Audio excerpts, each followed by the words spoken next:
Hi, I am Joya Johnson, and I am presenting on Blue Space Access and Mental Health Outcomes, a systematic review of the literature. Um, okay, so my abstract, access to blue spaces and natural aquatic environments, such as oceans, rivers, lakes, are actually vital contributors to mental health. These environments support psychological restoration and social connectivity. My paper explores the relationship between proximity to blue spaces and improved mental health outcomes, focusing on stress reduction, mood enhancement, cognitive restoration, and opportunities for social interaction. Drawing on multiple disciplines, psychology, environmental science, public health, and social work, the review outlines mechanisms through which blue spaces enhance well-being.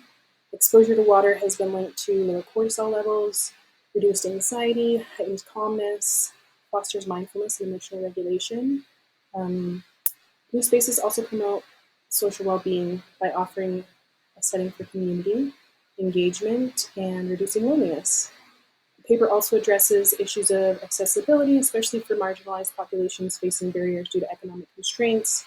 Um, Given their therapeutic value, blue spaces should be prioritized in policy and urban planning to ensure equitable access. Integrating blue spaces in social work and public health strategies can foster more inclusive, resilient communities and promote holistic mental wellness.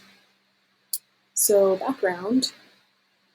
The growing field of environmental psychology highlights the impact that blue spaces have among us. Research suggests that exposure to blue spaces enhances cognitive function, lowers risk of anxiety and depression.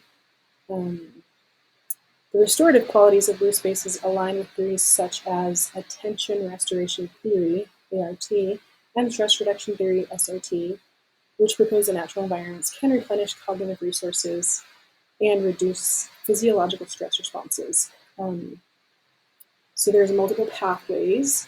One of those is sensory engagement, physical activity is the second one, social connection the third, and fourth, psychological attachment. All four of these pathways contribute to mental well-being. Despite the mounting evidence supporting the psychological benefits of blue spaces, research gaps remain, particularly in understanding the factors such as proximity, accessibility, and individual differences, such as socioeconomic status, cultural perceptions of water, are all going to mediate that effect.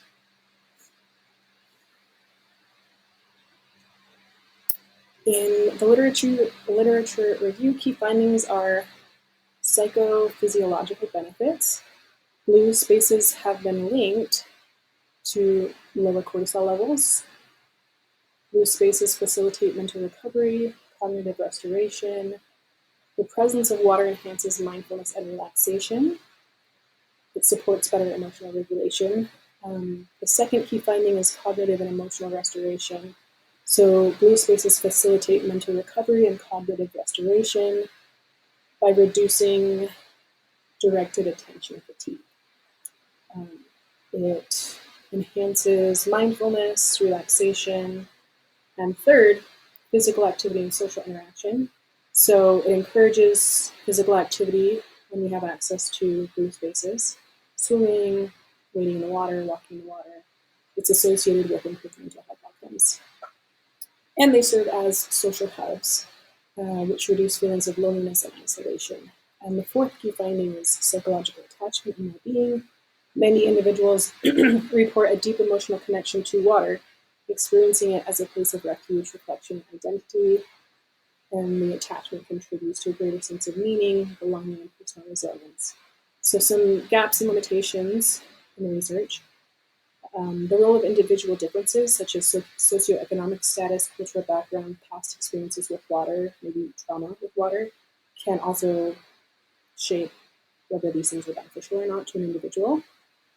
Long-term effects of blue space exposure on mental health has not been studied. The impact of accessibility and urban design, especially in communities with limited access to natural water environments.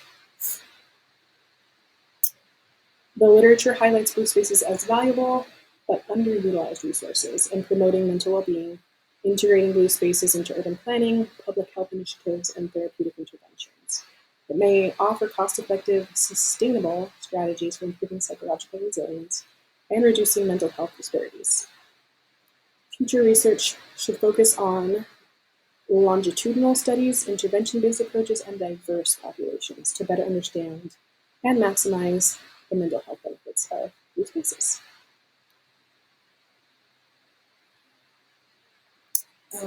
As part of the discussion, the findings suggest that blue spaces play a significant role promoting well-being, reducing stress, enhancing cognitive function, fostering social connectedness, and moving forward, again, the focus is on access to sustained impact of blue space exposure, longitudinal studies of that, intervention-based research would maybe evaluate structured blue space therapies, equity-focused in urban planning to ensure all communities can access the mental health benefits of water environments, which can be tricky depending on whether land is public or private, and each government of each location all across the earth is going to be different. But by bridging the gap between environmental psychology, public health, and urban design, blue spaces can become a critical resource for fostering well-being, social connection, resilience in individuals and communities alike. And just on this chart, there's the number of studies showing how the impact of blue spaces on mental health have these positive outcomes in terms of reducing stress. There are 5 studies. Low anxiety and depression. They're lowering anxiety and depression. 4 studies. 3 studies on improving well-being. 2 studies on cognitive restoration. 2 on social connection. 3 on physical activity benefits, emotional attachment. There are 2 studies on mindfulness benefits, and 2 studies on aesthetic appeal. So just kind of, it encompasses so many things. It's very intersectional.